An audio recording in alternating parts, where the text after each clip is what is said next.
So I am thrilled to have Dr. Bhattacharya on with us. He's from the National Institutes of Health. I want to talk to him about bringing science back into the NIH. There was a lab leak, and I want to get to that here in a second, but I've got to touch on the news of the day, and it's not really his area of expertise, but the president just signed an executive order to lower drug costs. Doctor, welcome to the program, Dr. Bhattacharya. Any comment on that as we get started here?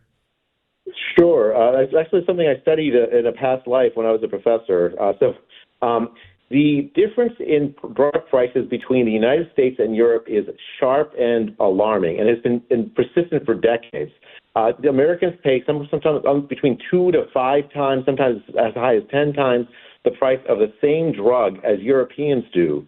And as a professor who has as a PhD in economics, I'll tell you, when you see persistent price differences like that, that indicates a very unhealthy market. Right. And in this particular case, what it means is that American consumers essentially are being taken advantage of. American patients are paying, through the nose for drugs that Europeans pay much less for. And the reason is that the European countries will tell drug companies, if you don't lower the drug prices to a very low level, just above marginal cost, then we're not going to cover you at all. And what the drug companies have told Americans is that if we don't pay higher drug prices, there won't be any R&D on drugs.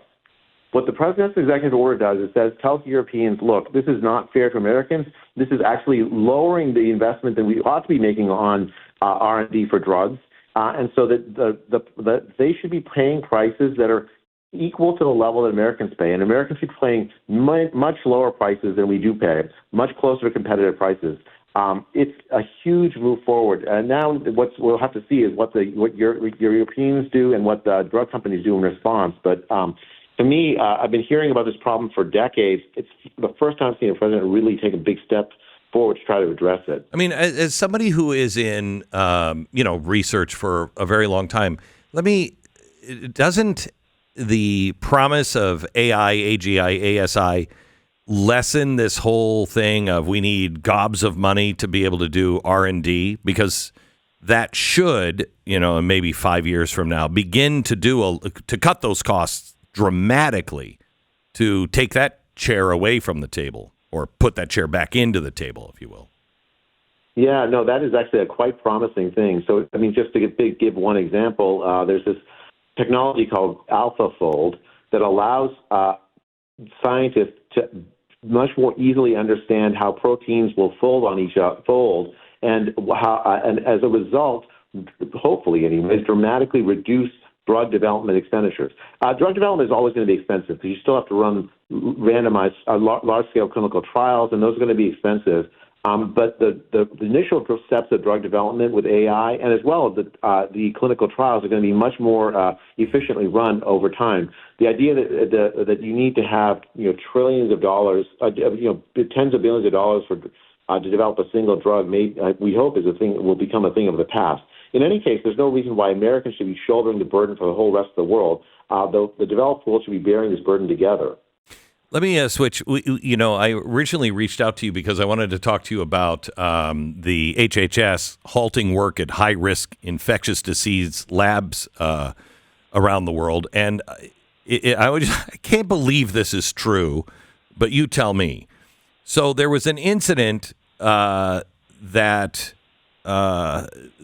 at a biolab that apparently what happened is there was a personal squabble between people, and a contractor actually punched a hole in the other person's biolab suit. I don't know, to get them sick or whatever, but it was, is that what happened at that biolab? I think it was at Fort Detrick. That is exactly what happened. Oh my gosh. This is something I learned. Yeah, it was. I haven't been scared about anything in this job except for that one thing. I learned about this about 3 weeks in the job. I've been in the job about since the beginning of April. It turns out that there had been a incident a few weeks before. In fact, right before I joined as the NIH director, at Fort Detrick, a part of the lab is run by the National Institute of Health, and it's a BSL-4 lab, which is the highest biosecurity level lab. I mean, the experiments done there are on some really nasty bugs. I mean, Ebola, a whole bunch of like viruses and pathogens that if it gets out in the population or if it infects lab workers, it's just really quite deadly. Right. What I'd learned was that there had been this incident just a couple of weeks before I joined as director of the NIH, where a lab worker had cut a hole in a biocontainment suit of a fellow worker, with the express intention of getting that worker infected. Oh my God! If that had, and apparently it was over some lover stat, or I'm not sure exactly the full details. There's an ongoing investigation of that. What I learned was that the not just that this incident had happened, which actually has a threat not just to the worker but also if that disease gets out. Yeah. I mean, it's just. I mean, I was absolutely livid. And so what I did is I ordered the lab on an operational shutdown, secured all of the vials of the nasty bugs in a safe environment, made sure that the animals were cared for, that they're in the lab, and we're not gonna open that up until the safety environment on the lab is absolutely solid. The contractor that was overseeing this, I think, did a very lax job. What I learned is that this goes back to the Biden administration, that the safety environment in the lab essentially downplayed these kind of security problems. If you're going to run experiments on these bugs, and I'm not sold that all of these experiments are worth doing, but in any case, if you're going to run them, you have an absolute responsibility to have zero tolerance for safety problems. Right. And this is the issue here wasn't just a one-off thing. It was something that was problematic in the safety culture of this lab, where I cannot guarantee that if we reopen the lab right now, that it would be a safe environment. Oh so I won't reopen the lab until that's the case. Thank you. I mean, shouldn't that person be punished? I mean, that really is attempted murder, and maybe even on a mass scale. I mean, there's an ongoing investigation, so I probably shouldn't say much more about this. Okay. But it's one of those things where, like, I was actually actively scared when I first heard Yeah. this. I mean, I think Americans are actively scared because none of this stuff should be happening. I mean, we're just an accident or a stupid move or an intentional leak away from mass death. And you keep hearing people like Bill Gates say, we're on the verge of another pandemic. Why? I mean, why are we on the verge of another pandemic? Do you think we are? I mean, pandemics happen. They've happened all throughout history. The key thing to me, though, Glenn, is we don't want to cause one. We don't want to take steps that like increase the risk of them.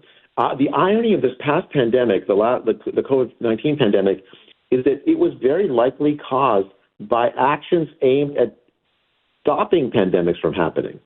There was almost this hubris. I mean, it is hubris. There was this idea that we could somehow, if we go into the bat caves of China and all the wild places, bring all of those viruses that we find there and pathogens that we find there into the labs, catalog them, we can somehow prevent all pandemics from happening, make them more transmissible, more dangerous to humans. We can somehow, as a result of that exercise, make it less likely to have pandemics happening. But of course, what we found out is the opposite is true, that you can't do this kind of work entirely safely. And actually, even if you fully accomplish what was the aim of that that research program, which is to go out in the wild places and find the pathogens, you wouldn't protect anybody against the pathogen, because what would happen is when and if the outbreak happens, whatever countermeasures you designed for them would already be out of date, because the evolutionary biology of these viruses is they mutate very rapidly. And so when they got into the population, the countermeasures you prepared for, which you never tested any humans, very likely would not work. Have we stopped all of the gain-of-function stuff now? Are you convinced it's done? Yeah, so last week, President Trump signed an absolutely historic executive order that said it puts a pause, a full pause on all gain-of-function work throughout the government. We've implemented that pause at the NIH, and I'm sure the rest of the government has done the same. Over the next 90 days, we're going to develop a framework, and here's how the framework's going to work, right? So you have to be a little careful here. So gain of function can mean many things. So for instance, insulin is produced via a gain of function exercise. There's no risk of a pandemic being caused by it, but you take a bacteria, E. coli, you change so they can produce insulin, and that's how you produce human insulin. There's a completely safe thing to do. On the other hand, you take a virus like a virus, and that has these like sort of coronavirus-like properties. Add a furin cleavage site and manipulate it so they can infect human cells more easily. Well, now you have the potential to cause a pandemic. If you're going to do an experiment like that, you, the scientist alone, or scientists alone, should not get to decide whether that risk is worth taking. The public should have a say. The public should be able to say, no, there's no matter what knowledge you think you're going to gain from that, it's not worth the risk of causing a worldwide pandemic that's going to kill 20 million people and cost $25 trillion or something. And that's exactly what the framework is going to do. It's going to say, if I, the scientist, wants to run this project, the public will have a veto over that. Say, no, you're not allowed to do it because it's not worth. Most science won't be affected by this. Most science has no chance of causing a pandemic. But any science that does is going to be subject to this very, very strict regulatory framework. We're on with Dr. J. Bhattacharya, who is a hero in my book, now the director of the National Institutes of Health. Is an apology good enough for the National Institute of Health? I mean, should anybody go to jail for what has happened? And what is that like to walk into that building when you were, enemy number one to many in that building, during the pandemic?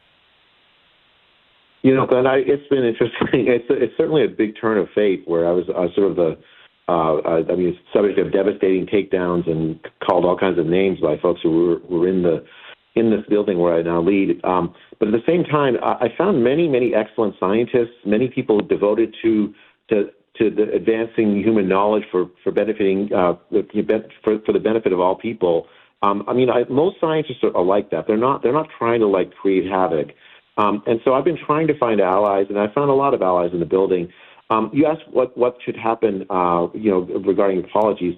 To me, apologies. I think the key thing. I'm very, very happy to apologize on behalf of American public health to the American people for the failures during COVID. But the key thing going forward is reform. How do we change the institution so that it is focused on the health needs of the American people, rather than these utopian schemes to end all pandemics that without any heed whatsoever to the risk that they take?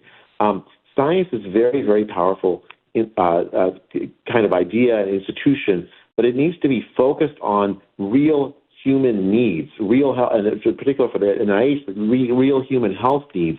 And there have to be guardrails so that scientists understand that they operate in the context of public support. We function on taxpayer money. We have to answer to taxpayers. And so that's been the challenge, is trying to keep the light of science alive while still reminding scientists that we are not acting just as if we are independent actors like God. We are actually beholden to the American people.